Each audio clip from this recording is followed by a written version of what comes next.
Donald Trump does not want us talking about his old friend Jeffrey Epstein. Are you still talking about Jeffrey Epstein? I can't believe you're asking a question on Epstein at a time like this where we're having some of the greatest success and also tragedy. Can we just take a moment to appreciate Marco Rubio's face there? He's really turned into the human embodiment of this Simpsons meme.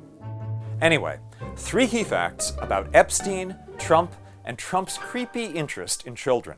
Watch to the end if you want to hear some unsettling clips from the 1990s.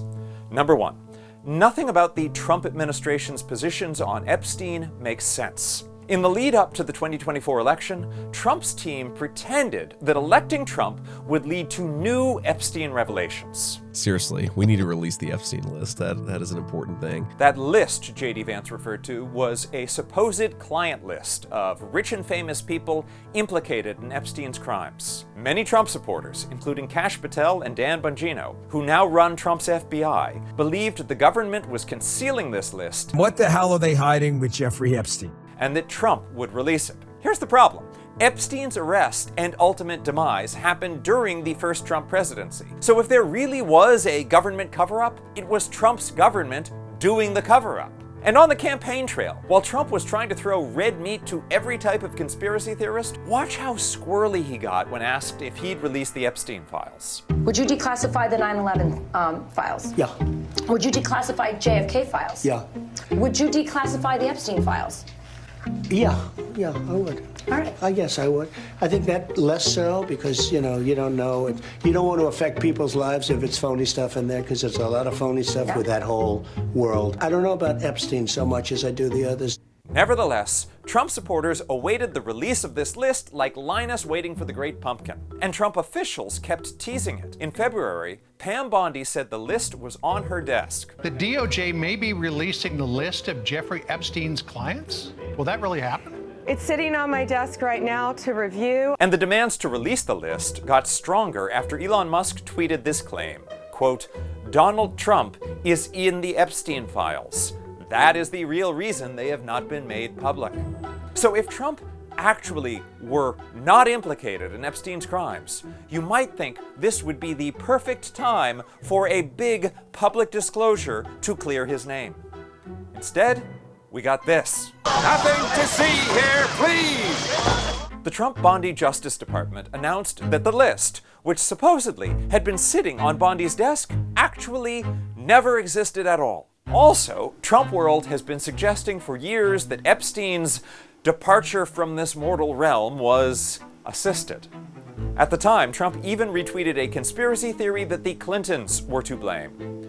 But now, the Trump Bondi DOJ is saying there's nothing fishy at all about Epstein's decedents. And they released a video supposedly proving that no one entered or exited Epstein's cell during the time of his expiration. But an analysis by Wired found evidence that the so-called raw surveillance footage had been modified, and there seems to be at least a minute missing from it. See if you can make sense out of Bondi's explanation for that. There was a minute that was off the counter, and what we learned from Bureau of Prisons was every night, they redo that video. It's old, from like 1999. So every night the video is reset, and every night should have the same minute missing. So we're looking for that video to release that as well, showing that a minute is missing every night. Huh. So the DOJ is planning no further disclosures and apparently is making no further efforts to bring Epstein's clients to justice. That's it on Epstein. Number 2. One thing we do know is that Trump and Epstein were close. Here's what Epstein told biographer Michael Wolff. That was close to straight. And the feelings were mutual. In 2002, Trump told New York Magazine, quote, "I've known Jeff for 15 years. Terrific guy." And then Trump seemed to make a joking reference to Epstein's interest in underage girls, saying, quote, "He likes beautiful women as much as I do. And many of them are on the younger side." While Epstein didn't specifically implicate Trump in criminal behavior, in his recorded interviews with Wolff, he claimed he and Trump had extensive knowledge of each other's carnal proclivities. Number 3. Trump has a long history of showing prurient interest in children. including his own 1-year-old daughter. She's really a beautiful baby, and she's got Marla's legs. We don't know whether or not she's got this part yet, but time will tell. In a video from 1992, Trump made this comment about a little girl going up the escalator in Trump Tower. You're going up the escalator? I'm going to be dating her in 10 years. Can you believe it?